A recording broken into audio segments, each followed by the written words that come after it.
এই বিশ্ববিদ্যালয়ের এখানে অনেক নিয়মতান্ত্রিক আন্দোলন হয়েছে। এখন আমরা দেখেছি একটা নিয়মতান্ত্রিক আন্দোলনকে ঘিরে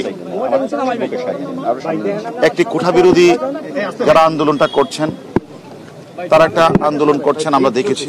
কিন্তু এই আন্দোলনকে ঘিরে এখন আমরা দেখতে পেয়েছি একটি অশুভ চক্র, একটি গ্রুপ যা এই আন্দোলনটাকে ভিন্ন দিকে প্রবাহিত করার জন্য তারা বিভিন্ন ধরনের ষড়যন্ত্র করছে। শুধু ষড়যন্ত্রই না, তারা বিভিন্ন জায়গাগুলিতে তারা গাড়িতে আগুন লাগাচ্ছে, মেট্রো রেল বন্ধ করে দিচ্ছে, ট্রেনের স্লিপার তোরা তুলে ফেলছে, তারা বিভিন্ন জায়গাগুলিতে অগ্নিসংযোগ করছে। তারই ধারাবাহিকতায় কিন্তু আপনারা জানেন গতকাল আমরা বিএনপির একটা অফিসে আমরা অভিযান পরিচালনা করেছি। সেখান থেকে আমরা অনেক তাজা ককটেল, প্রায় অনেক 500 লাঠিসোঁটা এবং আগ্নেয়াস্ত্র সহ অনেক কিছু আমরা উদ্ধার করেছি। এবং অনেকের কাছে আমাদের তথ্য আছে যে অনেকে তারা তাদেরকে খাবার সাপ্লাই দিচ্ছে, খিচুড়ি সাপ্লাই দিচ্ছে, পানি সাপ্লাই দিচ্ছে। ওই কোমলমতি ছাত্রদের একটা নিয়মতান্ত্রিক আন্দোলনকে তারা ভিন্ন দিকে ধাবিত করার জন্য তারা আপ্রাণ চেষ্টা করেছে। অতীতেও কিন্তু এই অশুভ চক্র, স্বাধীনতা বিরোধী চক্র, তারা কিন্তু এই আন্দোলনটাকে ভিন্ন খাতে ধাবিত করার অনেক চেষ্টা করেছে। কিন্তু আমাদের পুলিশ, আমাদের ডিবি সবাই কিন্তু আমরা কাজ করে আমরা কিন্তু তাদের সেই অপচেষ্টাকে আমরা মানে মানে করতে দিইনি।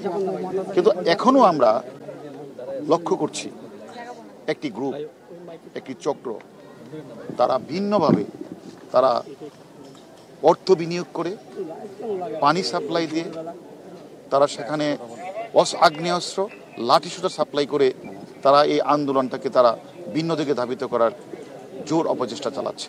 আমরা তাদের সকলের নাম নাম্বার কিন্তু আমাদের ডিবির জালে আছে।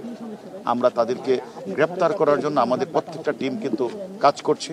এবং গতকালও আমরা 6-7 জনকে ছাত্রদলের সভাপতি সহ প্রাক্তন সভাপতি সহ 6-7 জনকে আমরা গ্রেপ্তার করেছি। তারাও অনেক নাম নাম্বার বলেছে। অনেক নাম নাম্বারের প্রেক্ষিতে একটি মামলা রুজু হয়েছে এবং অনেকেরই নাম নাম্বার আমরা পেয়েছি, সেগুলি আমরা তদন্ত করছি।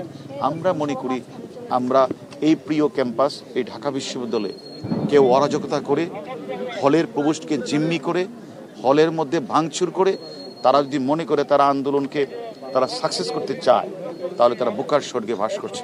আমরা মনে করি এই প্রিয় ক্যাম্পাসে কেউ এসে সন্ত্রাসী কার্যক্রম চালাবে, এই প্রিয় ক্যাম্পাসে এসে কেউ ঢাকা বিশ্ববিদ্যালয়ের হলে হামলা চালাবে, প্রভোস্টের বাড়িতে হামলা চালাবে, রোকেয়া হলের বিসিকে তারা জিম্মি করে রাখবে, এটা আমরা মনে করি আমাদের যারা আইন শৃঙ্খলা বাহিনী আমরা কাজ করি, এটা আমাদের আইনের মধ্যেই পড়ে সেটাকে রক্ষা করা।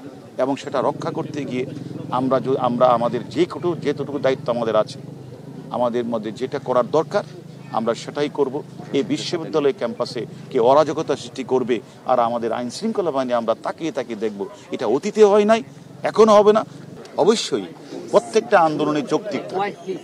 যেহেতু আমরা মনে করি এই আন্দোলনটা সাধারণ কোমলমতি শিক্ষার্থীরা তারা দাবি করেছে, দাবির প্রেক্ষিতে তারা হাইকোর্টে একটা তারা রিট করেছে, সুপ্রিম কোর্টের রিটের নির্দেশনার আলোকে 4 সপ্তাহের একটা স্থিতি অবস্থা দিয়েছে। এটা সেখানে আমি মনে করি এটা দ্রুতই এটা একটা নিষ্পত্তি হওয়ার মতো।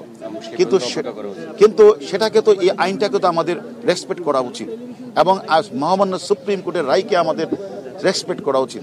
এটা না করে আমার বিশ্বাস কোমলমতি ঢাকা বিশ্ববিদ্যালয়ের ছাত্রছাত্রীরা কখনোই ও রেল লাইনের সিপাত যাবে না, কখনোই তারা প্রেস ক্লাবের গায়ে আগুন লাগাতে যাবে না, বাসের গায়ে আগুন লাগাতে যাবে না। এটা যারা করছে তারা দেখেছি আমরা গতকাল এই জামাত বিরোধী চুক্তি, তারা 71কে মানে নাই, তাদের গতকাল দেখেছি তাদের আস্ফালন, তারা মিছিল করেছে, তারা মিটিং করেছে, তারা বাসে আগুন লাগিয়েছে, তারা অর্থ রসদ সরবরাহ করছে। আমরা প্রত্যেকের নাম কিন্তু আমরা পেয়েছি। আমরা মনে করি আমরা আইন শৃঙ্খলা বাহিনী কাজ করি, আমরা এদেশের রাষ্ট্রীয় সম্পদ নষ্ট করবে, দেশকে অস্থির করবে এবং তারা তাদের অফিসে বোমা লাঠি রেখে তারা পরবর্তী দিনগুলিতে তারা অরাজকতা সৃষ্টি করবে, সেটা তো আসলে আমরা করতে দিতে পারি না। সে কারণেই আমরা ঢাকা বিশ্ববিদ্যালয়ে ক্যাম্পাসে আমরা এসেছি, যাতে এই ক্যাম্পাসের পরিবেশ কেউ নষ্ট করতে না পারে, সেটা একদিকে আমরা দেখভাল করছি এবং আমাদের আইন শৃঙ্খলা বাহিনী যারা রয়েছে তাদেরকে আমরা সহযোগিতা